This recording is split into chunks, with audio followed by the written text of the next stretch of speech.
Hello friends जय जगन्नाथ साथी माने ଆପଣମାନଙ୍କୁ ସ୍ୱାଗତ କରୁଛି ଆଜିର ଆଉ ଏକ ନୂଆ ଭିଡିଓରେ। ତ ଗତକାଲି ଯାହାକି ସୁଭଦ୍ରା ଯୋଜନାର ପ୍ରଥମ କିସ୍ତିର ତୃତୀୟ ପର୍ଯ୍ୟାୟର ଟଙ୍କା ହିତାଧିକାରୀଙ୍କ ବ୍ୟାଙ୍କ ଆକାଉଣ୍ଟରେ କ୍ରେଡିଟ୍ ହୋଇଛି। ତ ଯୋଉମାନେ ବି ସୁଭଦ୍ରା ଯୋଜନାର ପ୍ରଥମ କିସ୍ତିର ତୃତୀୟ ପର୍ଯ୍ୟାୟର ଟଙ୍କା ପାଇଲେ ସେମାନଙ୍କର ଯାହାକି ଷ୍ଟାଟସ ଯେତେବେଳେ ଆମେ ଚେକ୍ କରୁଥିଲେ ତାଙ୍କର ଏପ୍ରୁଭ ଦେଖାଉଥିଲା।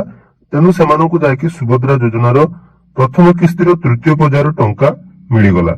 କିନ୍ତୁ ଏପର୍ଯ୍ୟନ୍ତ ମଧ୍ୟ ବହୁତ ସାରା ହିତାଧିକାରୀ ରହିଛନ୍ତି ଯୋଉମାନଙ୍କର ଅଲରେଡି ସବୁ ଡକୁମେଣ୍ଟ ଠିକ ଥାଇ ମଧ୍ୟ ଏବଂ ସେମାନଙ୍କର ଯାହାକି ଡିବିଟି ଲିଙ୍କ ଅଛି ଏବଂ ତାଙ୍କର ଯାହା ଯାହା ଯୋଗ୍ୟ ରହିବା କଥା ସେଗୁଡିକ ଥାଇ ମଧ୍ୟ ଏପର୍ଯ୍ୟନ୍ତ ସେମାନେ ସୁଭଦ୍ରା ଯୋଜନାର ଟଙ୍କା ପାଇଲେ ନାହିଁ।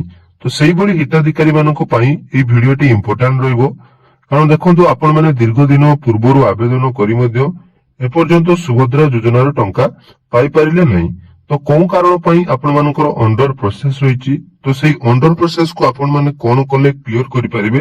ଆସନ୍ତୁ ଆଜିର ଏହି ଭିଡିଓରେ ସେ ବିଷୟରେ ଡିଟେଲ୍ସ ଆଲୋଚନା କରିବା, ଯାହାଦ୍ୱାରା କି ଆପଣମାନଙ୍କର ଯୋଉ ଡାଉଟ ଟି ରହୁଛି ଯେ ଅଣ୍ଡର ପ୍ରୋସେସ କାହିଁକି ଆମର ରହିଲା ଏବଂ ସେଇ ଅଣ୍ଡର ପ୍ରୋସେସ କୁ କ୍ଲିୟର କରିବା ପାଇଁ ଆପଣମାନଙ୍କୁ କଣ କରିବା ପାଇଁ ପଡିବ ସେ ବିଷୟରେ ଜାଣିପାରିବେ। ତେଣୁ ଭିଡିଓକୁ ଜମାରୁ ସ୍କିପ୍ ନ କରି ପ୍ରଥମରୁ ଶେଷ ପର୍ଯ୍ୟନ୍ତ ନିହାତି ଦେଖିବେ। चैनल को प्रथम थर विजिट करथिले वीडियो को लाइक करिवे, चैनल को सब्सक्राइब करबा सहित पाखरे थिबा बेल आइकन को क्लिक करी ऑल ने सेट कर देबे। तो देखंतु वर्तमान आपण मानकर जो मुख्य डाउट टी रहउची जे आपण मानकर फॉर्म टी काहे की अंडर प्रोसेस रहिची। आपण मानकर सुभद्रा योजनार गाइडलाइन अनुसार जदि हमें देखिबा आपण मानकर समस्त एलिजिबल क्राइटेरिया आपण माने फिल अप करथिले मध्य आपण मानकर फॉर्म टी काहे की अंडर प्रोसेस रही कहीं देखो दीर्घ दिन है आपण मैंने आवेदन करछंती, बहुत सारा कमेंट मध्य आसुची एवं टेलीग्राम रे मध्य आपण माने निज निजर स्क्रीनशॉट शेयर करछंती। आपण माने जाकी 10 तारिख पूर्व अर्थात सेप्टेम्बर 10 पूर्व मध्य आवेदन करिसंती। बहुत सारा हिताधिकारी तांकर वर्तमान अंडर प्रोसेस रही। तो जो अंडर प्रोसेस रही से अंडर प्रोसेस रहिबार कारण कोन देखंतु।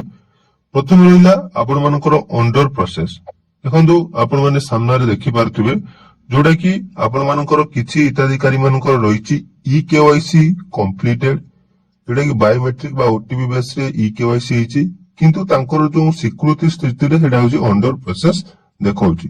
तो जो मानकर अंडर प्रोसेस देखौछि तांकर मेन रीजन हला तांकर कोनोसी भी फॉर्म रे प्रॉब्लम नहीं, अर्थात आपण माने जो आवेदन करिसंती सेथिरे आपण मानकर कोनोसी भी त्रुटि नहीं। एटा मन रखंतु आपण मानकु जो माने भी कहउचंती जे अंडर प्रोसेस अछि आपण मानकर फॉर्म रे सामान्य भूल थिबो। देखंतु अंडर प्रोसेस अछि माने आपण मानकर फॉर्म बा आवेदन रे कोनोसी त्रुटि नहीं, किंतु आपण माने एलिजिबल अछंती सुभद्रा योजनार ताकि योग्यता मानदंड मध्ये फिल अप करचंती, किंतु आपण मानकु न मिलिबार कारण देखंतु सब बेले म आपण मानकु कहिछि मुख्य कारण जे सरकारଙ୍କର जो पर्याय बा फेज अनुसार आपण मानकु टंका प्रदान करूचंती हुए तो जदि एकाथरे समस्त को प्रदान करा जाइथांता ताहले आपण मानकु जाकी टंका मिली जाइथांता, किंतु जेहेतु पर्याय क्रम रे टंका आसुची तेणु प्रथम पर्याय रे जेमिति आसिला, द्वितीय पर्याय पुणी आसिला, काली मध्ये तृतीय पर्याय रे टंका आसिला, सेथिरे मात्र 80 लाख रु पाखापाखि 80 लाख हिताधिकारी को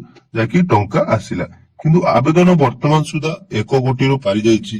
तेणु आपण मानकर जो नाटी आसी नहीं तार मुख्य कारण हला पर्याय क्रम मिलूची, किंतु एठी मध्ये आपण मानकर गोटे डाउट थिबो जदि पर्याय क्रम मिलूची आपण मानक परे जो माने आवेदन करचंदी सेमानकु केमिति मिलिला। देखंतु सुभद्रा योजनार आरंभ ठारू वर्तमान पर्यंत जो जो परिवर्तन कराउची बा विभिन्न समय रे आपण मानकर जो नियमर परिवर्तन कराउची यार कोनोसी तालमेल रहू नहीं। तो सेही आधार रे जदि हम देखिबा कोन जो डाटाबेस टी आपण मानकर तयारी हेची, तो जदि से डाटाबेस को हमें देखिबा तो आपण मानकु मिली जिबा कथा जेहेतु आपण सर्वप्रथम आवेदन करथिले, किंतु एटा गुटे मु सब बेले आपण मानकु कहूची एटा लॉटरी हिसाब रे जदि आपण मानकर लॉक ठीक अछि आपण मानकर नाटी सर्वप्रथम आसीबो, नहले आपण मानकर ना परे आसुची। तेणु जो मानकर अंडर प्रोसेस रहउची सेमानकु पई गुटे दुख एवं चिंतार विषय जे सेमाने टंका पाइबे कि नहीं।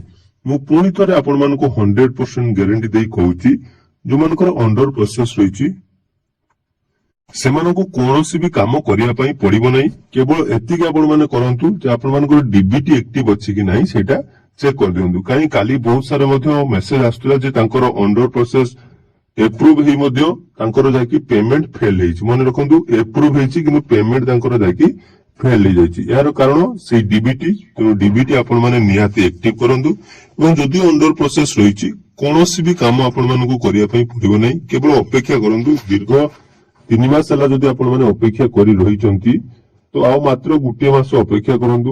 ଯଦି ଆପଣ ମାନଙ୍କର ପରବର୍ତ୍ତୀ ପର୍ଯ୍ୟାୟ ଡିସେମ୍ବର ମାସରେ ଯୋଉ ମିଳିବ ବୋଲି କୁହାଯାଉଛି, ସେଥିରେ ଯଦି ଆପଣ ମାନଙ୍କର ଡିବିଟି ଆକ୍ଟିଭ ଥିବ ଏବଂ ସରକାର ଯଦି ସମସ୍ତଙ୍କୁ ଟଙ୍କା ଦେବେ ବୋଲି ଘୋଷଣା କରନ୍ତି, ତାହେଲେ ଆପଣ ମାନଙ୍କୁ ଏହି ଯୋଜନାର ଯୋଉ ଟଙ୍କାଟି ଆପଣ ମାନେ ପାଇବେ ବୋଲି ଆଶା ରଖିଛନ୍ତି ତାହା ମିଳିଯିବ। ଏବଂ ଆଉ ଗୋଟେ ଇମ୍ପୋର୍ଟାଣ୍ଟ କଥା, ଯୋଉଟା କି ଏନପିସିଆଇ ଯୋଉମାନଙ୍କର ରିଜେକ୍ଟ ଥିଲା ସେମାନଙ୍କ ପାଇଁ ଯୋଉ ଆଧାର ମୋବାଇଲ ନମ୍ବର ଲିଙ୍କ କରିବା ପାଇଁ କୁହାଯାଉଥିଲା, ତାର ସଠିକ କଥାଟା ହଉଛି ଆପଣ ମାନେ ଥରେ ବୁଝନ୍ତୁ। ଆପଣ ମାନଙ୍କର ଆଧାର କାର୍ଡ ଯୋଉ ମୋବାଇଲ ନମ୍ବରଟି ଲିଙ୍କ ଅଛି ସେଇଟାକୁ ଆପଣ ମାନେ ବ୍ୟାଙ୍କ ଆକାଉଣ୍ଟ ସହିତ ଲିଙ୍କ କରନ୍ତୁ। ମନେ ରଖନ୍ତୁ, କେବଳ ଆଧାର କାର୍ଡରେ ଯୋଉ ମୋବାଇଲ ନମ୍ବର ଲିଙ୍କ ଅଛି ସେଇଟା ଆପଣ ବ୍ୟାଙ୍କ ଆକାଉଣ୍ଟ ସହିତ ଲିଙ୍କ କରନ୍ତୁ।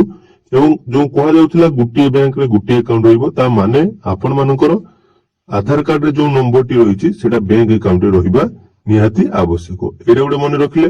ଏହା ଛଡା ଆଉ ଯୋଉମାନଙ୍କ ରିଜେକ୍ଟ ହେଇଥିଲା, ପାଖାପାଖି ଯୋଉ ଫର୍ମ ରିଜେକ୍ଟ ହେଇଥିଲା ଏବଂ କୁହାଯାଇଥିଲା ଅଙ୍ଗନବାଡି କର୍ମୀ ମାନଙ୍କୁ ଯାଇକି ଭେରିଫିକେସନ କରି ଟଙ୍କା ଦିଆଯିବ, କିନ୍ତୁ ବହୁତ ସାରା କମେଣ୍ଟ ମଧ୍ୟ ଆସୁଛି ଯାହାକି ପୂର୍ବ ଭିଡିଓରେ ମୁଁ ଦେଖିବା ପାଇଁ ପାଇଲି। ଯୋଉ ଅଙ୍ଗନବାଡି କର୍ମୀ ମାନେ ବର୍ତ୍ତମାନ ସୁଦ୍ଧା ମଧ୍ୟ ଟଙ୍କା ପାଇପାରିଲେ ନାହିଁ। ତେଣୁ ନୂଆ ନିୟମ ଅନୁସାରେ ବର୍ତ୍ତମାନ ଯାହାକି କୁହାଯାଇଛି, ଉପମୁଖ୍ୟମନ୍ତ୍ରୀଙ୍କର ଯୋଉ କାଲି ଯୋଉ ବାଇଟଟି ରହିଥିଲା ସେଥିରେ ସେମାନେ କହିଛନ୍ତି ଯୋଉମାନଙ୍କର ବି ଟଙ୍କା ଆସିନାହିଁ ବର୍ତ୍ତମାନ ଯାଇକି ଫିଜିକାଲ ଭେରିଫିକେସନ ହବ।